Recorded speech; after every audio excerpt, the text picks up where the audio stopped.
Fitness और मैं doctor प्रिया। देखिए आज इस वीडियो में हम देखेंगे कि हमारी की एक मेन जब हमारा बैक पेन होता है या आपका स्लिप डिस्क हुआ है, आपका डिस्क प्रोलैप्स हुआ है, इसके कई नाम होते हैं, पीआईबीडी होता है, स्लिप डिस्क हुआ है, डिस्क बल्ज हुआ है, जैसे आप एमआरआई में ये सब देखते हैं। तो इनमें मेनली हमारा बैक पेन होता है, या फिर आपका जब यदि नर्व कंप्रेस हो तो आपका साइटिका वाला पेन भी होता है। तो कब हमें फ्लेक्शन एक्सरसाइजेस करनी चाहिए, मतलब जो पेट के बल की जाती है, और कब हमें एक्सटेंशन एक्सरसाइजेस करनी चाहिए।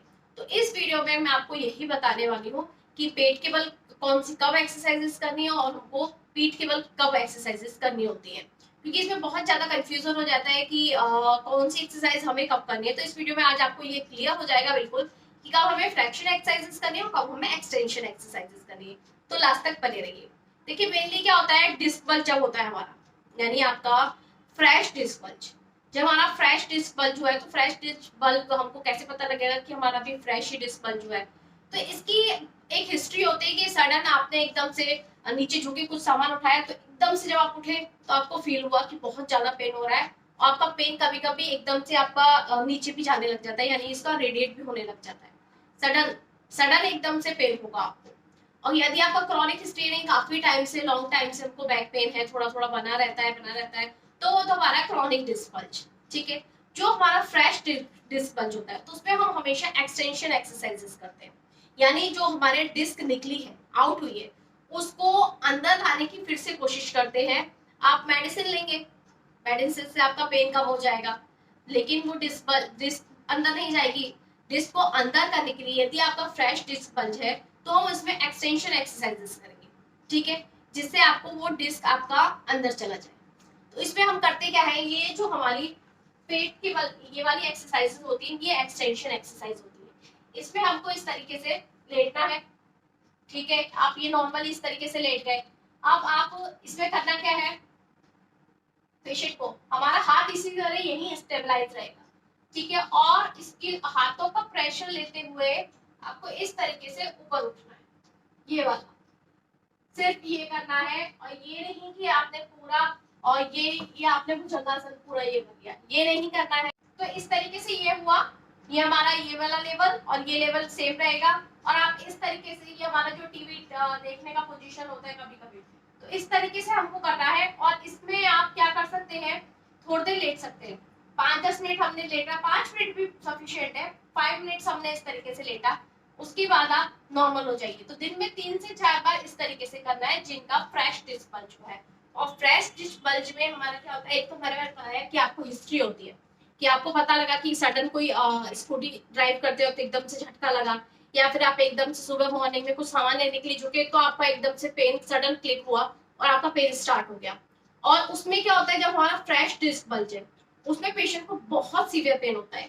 इवन अब वो बैठा है तो भी आपको बहुत ज्यादा पेन होगा, बैठने में आपको, बैठ टर्निंग करने में, बैठकर उठने में, इस तरीके से। और बैठकर उठने में, जब मैंने आपको इस पहले भी बताया है कि आपको टमी टक करके ही बैठना है, हमेशा टमी को टक करना है, फिर आपको बैठना है। लेट कर जब आप बैठते हैं तो टमी टक करके ही बैठना है। तो जब आपका क्रॉनिक पेन है, आपका जो 2-3 महीने हो गए बैक पेन हुए, आपका कहा कि आपको स्लिप डिस्क हुआ था, और लेकिन आपको 2-3 महीने से पेन है कमर में बहुत ज्यादा, पहले इतनी ज्यादा प्रॉब्लम नहीं थी, अब ज्यादा प्रॉब्लम हो रही है। तो उस कंडीशन में हम लोग फ्रैक्शन एक्सरसाइजेस नहीं, एक्सटेंशन एक्सरसाइजेस नहीं करते। जो मैंने अभी आपको बताया कि हमारा फ्रेश डिस्क बल्ज है, उसमें हम डिस्क को अंदर करने की कोशिश करते हैं, ठीक है। लेकिन जो हमारा क्रॉनिक पेन हो गया है, उस केस में हम एक्सटेंशन एक्सरसाइजेस नहीं करेंगे, उस केस में हम फ्लेक्शन एक्सरसाइजेस करेंगे, क्योंकि वो डिस्क बल्ज अब उसमें स्कार टिश्यू बन गया है, वो एकदम टाइट हो गई है, वो वापस अपने स्पेस पे जाएगी नहीं। तो उसी में हमको मैनेज करना होता है, उसको हमको फिर एक्सरसाइजेस करनी होती है अपने पेन को कम करने। जो क्रॉनिक हमारा केस हो गया है, क्रॉनिक हमारा डिस्क बल्ज है, तो उस केस में हम फ्रैक्शन एक्सरसाइजेस करते हैं, एक्सटेंशन क्यों नहीं करेंगे। यदि हम एक्सटेंशन एक्सरसाइज करेंगे तो हमारा कैनाल नैरोइंग भी है, आपने एमआरआई में देखा होगा कैनाल नैरोइंग, तो कैनाल नैरोइंग हो गई है, तो उसमें हमारा और ज्यादा, यदि हम उसको इस तरीके से थोड़ा भी, यदि हम इस तरीके से और बैक होते हैं ना, तो हमारी स्टैंडिंग पोजीशन में वैसे भी हमारा एक्सटेंशन पोजीशन आ जाता है। और जैसे ही हम 2-4 कदम भी चलते हैं, उसके बाद पेशेंट को पेन होना स्टार्ट हो जाता है। जब पेशेंट को क्रॉनिक केस में क्या है, सिटिंग में कोई प्रॉब्लम नहीं है, काफी देर तक वो बैठ लेते हैं, आपको टर्निंग में कोई प्रॉब्लम नहीं है, बेड से खड़े होने में कोई प्रॉब्लम नहीं है, लेकिन सिर्फ जब हम वॉकिंग कर रहे हैं तब पेन बहुत ज्यादा स्टार्ट होता है कि सिटिंग अभी हमारा नॉर्मल है, तो उस केस में हम एक्सटेंशन एक्सरसाइजेस अवॉइड करते हैं, क्योंकि ऑलरेडी हमारा ये एक्सटेंशन पोजीशन है। हम जब सिंपली बैठते हैं तो हल्का सा हमारा फ्लेक्शन हो जाता है स्पाइन का, तो फ्लेक्शन में उसको पेशेंट को कोई प्रॉब्लम नहीं है, सिर्फ उसको एक्सटेंशन में प्रॉब्लम आ रही है। यदि आप उसमें एक्सटेंशन एक्सरसाइज करेंगे, क्योंकि बैक पेन का नाम आते ही एक्सटेंशन एक्सरसाइजेस आ जाती है, तो वो नहीं करनी है, वो सिर्फ हमको एक्यूट डिस्क बल्ज में करना है। और क्रॉनिक केस में हमको करनी है फ्लेक्शन एक्सरसाइजेस, जो कि बहुत ही नॉर्मल एक्सरसाइजेस है, जो शायद आपने करी, मैंने आपको पहले ही बताई है। इसमें करना क्या है, ये वाला हुआ हमारा, इसमें हमको एक नी को अपनी तरफ लेके आना है, ठीक है, इस तरह से। इसमें आप सेकंड दूसरे पैर को इस तरीके से फोल्ड करके भी रख सकते हैं, ये वाला। और नी टू चेस्ट का मतलब ये नहीं है कि आपको बिल्कुल अपने बिल्कुल चेस्ट के पास लेके आना है, इजीली आपको यहाँ स्ट्रेच फील करना है, आप जितना भी कंफर्टेबल उसको लेके ला सके।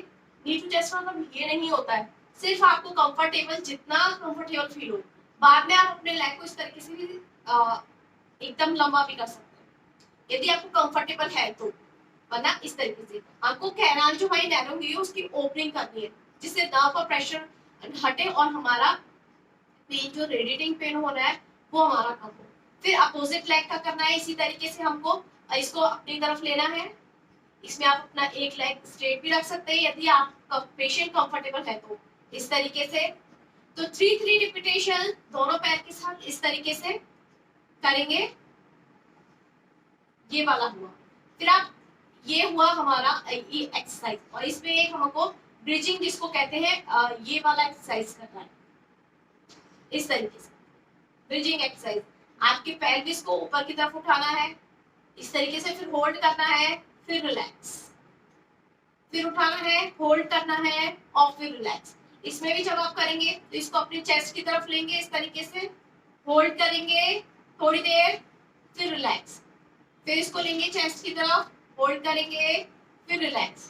ऐसे ही इस पैर के साथ करेंगे, होल्ड करेंगे, फिर रिलैक्स। तो इस तरीके से ये हुई हमारी फ्लेक्शन एक्सरसाइजेस। लेकिन ये हमको कब करनी है, जब हमारा केस क्रॉनिक हो गया है। आपकी एक्यूट डिस्क बल्ज में नहीं करेंगे, एक्यूट डिस्क बल्ज में ये हमारी एक्सटेंशन एक्सरसाइजेस जो हमारी पेट के बल करेंगे, और ये हमारा पीठ के बल करेंगे क्रॉनिक केस में, जो हमारा बैक पेन बहुत काफी टाइम पुराना हो गया, 3-4 महीने पुराना हो गया है। तो शायद अभी आपको समझ में आया होगा कि हमको फ्लेक्शन एक्सरसाइज कब करनी है और एक्सटेंशन एक्सरसाइजेस कब करनी है। तो ऐसे ही छोटे छोटे हेल्थी वीडियोस के लिए जुड़े रहिए क्वालिटी फिटनेस के साथ, and subscribe my channel, like the videos. Thank you. और प्लीज कमेंट करके बताइए कि आपको वीडियोस कैसे लगे। Thank you.